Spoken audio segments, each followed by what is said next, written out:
देखिए जो टॉपिक चल रहा था हमारा पत्र लेखन, तो हिंदी में जो पत्र लेखन से संबंधित क्वेश्चन पूछे जाते हैं, तो यहाँ पर मैंने आपको कल की क्लास में कुछ क्वेश्चन कराए थे और कुछ और कराने वाला हूँ जो आपके एग्जाम्स में पूछे जाते हैं। तो चैनल पर नए हो सब्सक्राइब कर लेना। अगर हिंदी की आपने पिछली क्लास नहीं देखी है तो डिस्क्रिप्शन में लिंक दिया हुआ है, वहाँ से जाके देख सकते हैं। ठीक है, तो देखिए क्वेश्चन है आज का, शासकीय पत्र में पत्र संख्या के नीचे बाईं ओर क्या लिखा जाता है। देखिए शासकीय पत्र जो होते हैं उसमें बाईं ओर क्या लिखा जाता है। तो पत्र संख्या के नीचे बाईं ओर जो लिखा जाता है तो वो लिखा जाता है प्रेषक पदाधिकारी का नाम और पदनाम। ठीक है, तो शासकीय पत्र में पत्र संख्या के नीचे बाईं ओर प्रेषक अधिकारी का नाम और पदनाम लिखा जाता है। ठीक है, तो इसको यहाँ पर नोट कर लेना। चलिए अगला क्वेश्चन है, अधिसूचना के संदर्भ में कौन सा कथन गलत है। ठीक है, जो अधिसूचना जारी की जाती है तो उसमें कौन सा कथन गलत है। देखिए तो अधिसूचना सामान्यतः यह है गजट में प्रकाशित होती है, तो ये भी सही है। इनमें प्रेषक का उल्लेख होता है, तो इनमें प्रेषक का उल्लेख ठीक है नहीं होता है। ठीक है, तो ये गलत है, ये वाला ऑप्शन। ये राष्ट्रपति अथवा राज्यपाल की ओर से जारी की गई मानी जाती है, तो ये भी सही है। इसे विज्ञप्ति भी कहा जाता है, तो ये भी सही है। लेकिन इसमें जो आपका ऑप्शन नंबर बी है, इनमें प्रेषक का उल्लेख होता है, तो ये नहीं होता, ये ऑप्शन आपका गलत है। ठीक है, चलिए अगला क्वेश्चन देखते हैं। निम्नलिखित पत्रों में अभिनिवेदन के रूप में लिखा जाता है। तो निम्नलिखित पत्रों में अभिनिवेदन के रूप में क्या लिखा जाता है। तो अभिनिवेदन के रूप में लिखा जाता है भवदीय।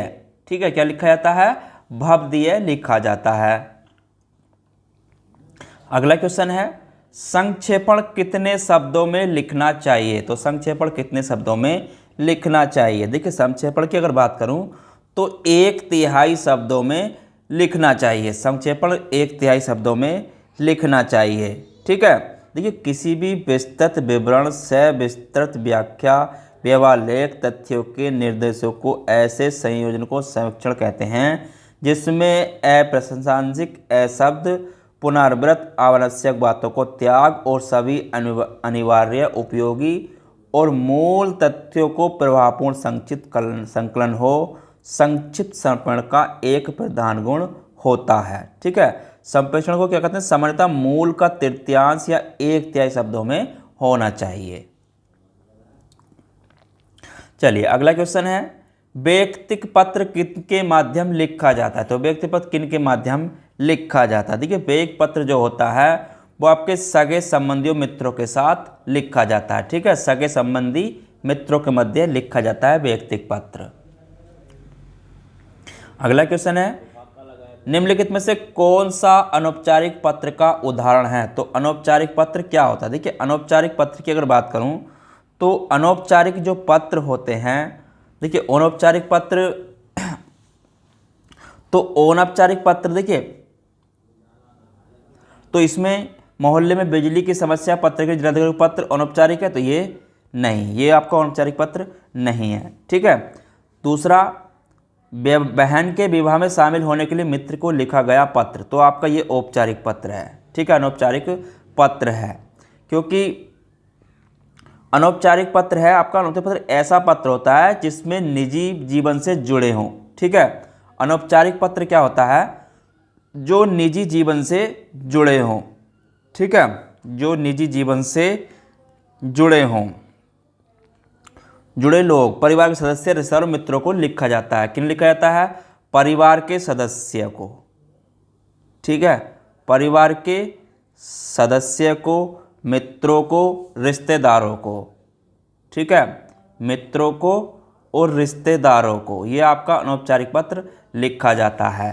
ठीक है, चलिए अगला क्वेश्चन देखते हैं, इनमें से कौन सा कार्यालय आदेश के मूल गुण नहीं है। तो इनमें से कौन सा कार्यालय आदेश के मूल गुण नहीं है। देखिए कार्यालय आदेश के अनौपचारिकता, ठीक है, ये भी हो सकता है। देखिए अनौपचारिक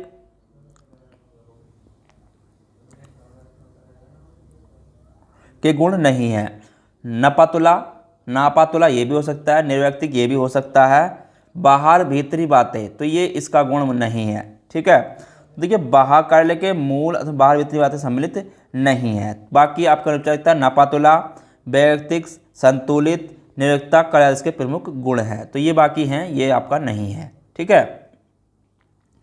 आयकर की माफी एवं पूर्ण मुक्ति के लिए किसे प्रार्थना पत्र लिखेंगे? तो आयकर की माफी और पूर्ण मुक्ति के लिए किसे पत्र लिखेंगे? तो ये लिखा जाता है आपका आयकर अधिकारी को।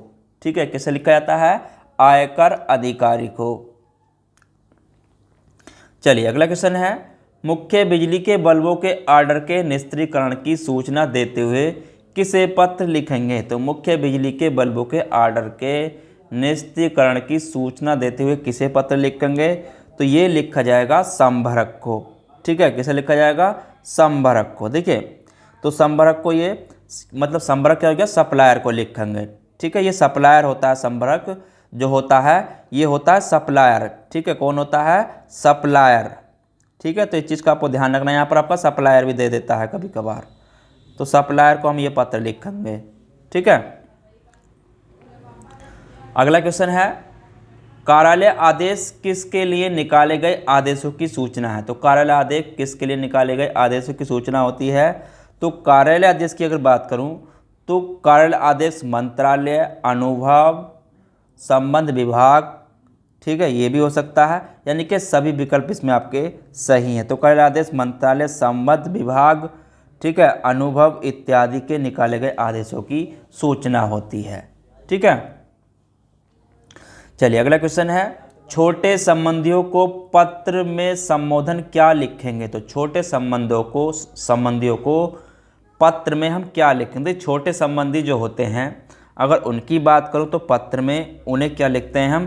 तो उन्हें लिखते हैं चिरंजीव। ठीक है, क्या लिखते हैं? चिरंजीव से संबोधन करते हैं। छोटे संबंधियों को चिरंजीव से संबोधन करते हैं। ठीक है, तो इस चीज़ का आपको ध्यान रखना है। तो क्या लिखते हैं वहाँ पर? चिरंजीव। चलिए अगला क्वेश्चन देखते हैं, अपने कार्यालय से अनुभव प्रमाण पत्र लेने के लिए किसे आवेदन पत्र लिखेंगे? तो अपने कार्यालय से अनुभव प्रमाण पत्र लेने के लिए किसे पत्र लिखेंगे? तो किसे आवेदन पत्र लिखेंगे? देखिए तो ये पत्र जो देखिए जब भी एक कंपनी, कोई भी कंपनी हो, ठीक है, कंपनी हो या संस्था, जब इन्हें हम छोड़कर, ठीक है, कंपनी या कंपनी इन संस्था को छोड़ देते हैं, छोड़कर जाते हैं, ठीक है, छोड़कर जाते हैं, ठीक है, तो किसी दूसरी कंपनी में आवेदन करने के लिए दूसरी कंपनी से अपने पूर्व अनुभवों के प्रमाण पत्र की मांग करती है, और ये अनुभव प्रमाण पत्र कंपनी अथवा संस्था देती है जहां से आपने पूर्व में अपनी सेवाएं दी हों।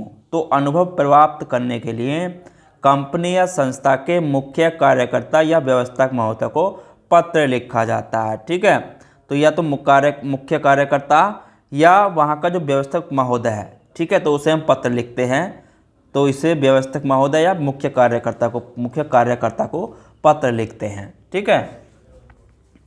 चलिए अगला क्वेश्चन देखते हैं, दैनिक हिंदुस्तान में संवाददाता के पद के लिए किसे आवेदन पत्र लिखेंगे? तो दैनिक हिंदुस्तान में या कोई भी हो, यहाँ पर दैनिक हिंदुस्तान हो या कोई सा भी, मतलब किसी के लिए भी हो, अगर संवाददाता पद के लिए आवेदन पत्र लिखा जाएगा तो किसे लिखेंगे? देखिए अगर संवाददाता पद के लिए किसी भी समाचार पत्र में या कोई भी पत्र हो, कोई भी हो, तो उसमें जो पत्र लिखेंगे तो वो लिखेंगे संपादक महोदय को। ठीक है, किसे लिखेंगे? संपादक महोदय को हम पत्र लिखेंगे। ठीक है।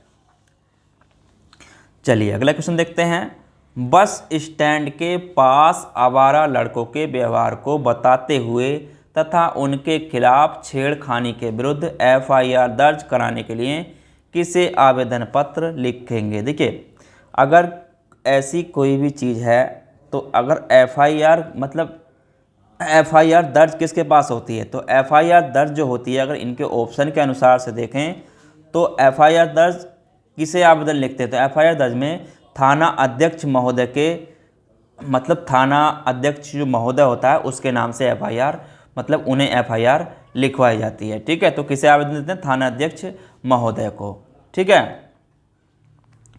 चलिए अगला क्वेश्चन है, औपचारिक पत्र में इनमें से कौन सा विकल्प नहीं है? तो औपचारिक पत्र में इनमें से कौन सा विकल्प नहीं है? देखिए, औपचारिक में आपका विषय भी होता है, पता भी होता है, दिनांक भी होता है, लेकिन आपका अभिवादन नहीं होता है।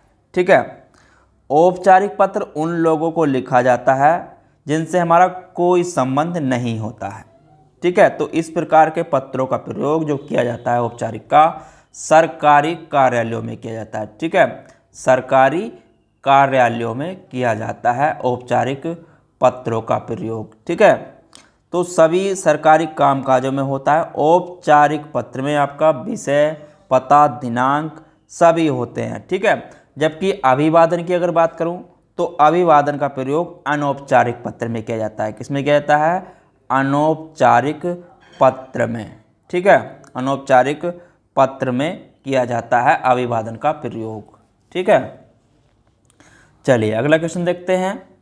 व्यवसाय संबंधी पत्र में संबोधन क्या होगा? तो व्यवसाय संबंधी पत्र में संबोधन क्या होगा? देखिए, व्यवसायी पत्र की अगर बात करूं तो व्यवसायी पत्र में संबोधन होता है, वो होता है महोदय के लिए। ठीक है, किसके लिए होता है? महोदय के लिए। ठीक है, चलिए अगला क्वेश्चन देखते हैं। परिपत्र के संबंध में कौन सा कथन गलत है? तो परिपत्र के संबंध में कौन सा कथन गलत है? देखिए, परिपत्र की अगर बात करूं तो परिपत्र के संबंध में इसमें सबसे ऊपर परिपत्र संख्या लिखी जाती है, तो ये भी सही है। इसमें संबोधन की आवश्यकता नहीं होती है, तो ये भी सही है। इसमें विषय का संकेत नहीं रहता है, तो ये भी सही है। इसमें अधोलोक भविद्य की आवश्यकता नहीं होती है, तो ये भी सही है। देखिए, तो ये सभी परिपत्र सरकारी पत्र का जो है एक ही रूप होता है। इसमें एक ही विषय, एक ही प्रशासक द्वारा अपने अधीनस्थ समस्त अधिकारियों कर्मचारियों को सूचना देने के लिए प्रयोग किया जाने वाला परिपत्र कहलाता है। ठीक है, तो इसमें सारे विकल्प सही हैं। ठीक है, इसमें सारे विकल्प सही हैं। इसमें बोर्ड के, ठीक है, तो इसमें सारे विकल्प सही हैं। चलिए अगला क्वेश्चन देखते हैं। अर्धशासकीय पत्र के संदर्भ में कौन सा कथन गलत है? तो अर्धशासकीय पत्र के संबंध में कौन सा कथन गलत है? देखिए, अर्धशासकीय पत्र की अगर यहाँ पे बात करूँ तो इसमें कौन सा गलत है? इसका स्वरूप व्यक्तिगत पत्र के समान होता है, तो ये भी सही है। यह पत्र अन्य पुरुष में लिखा जाता है, तो ये आपका गलत है। ठीक है, यह औपचारिक शब्दों से आरंभ होने की आवश्यकता नहीं होती है, सही है। प्राय समान स्तर का दर्जा पत्र ऐसा पत्र व्यवहार होता है, तो ये भी सही है।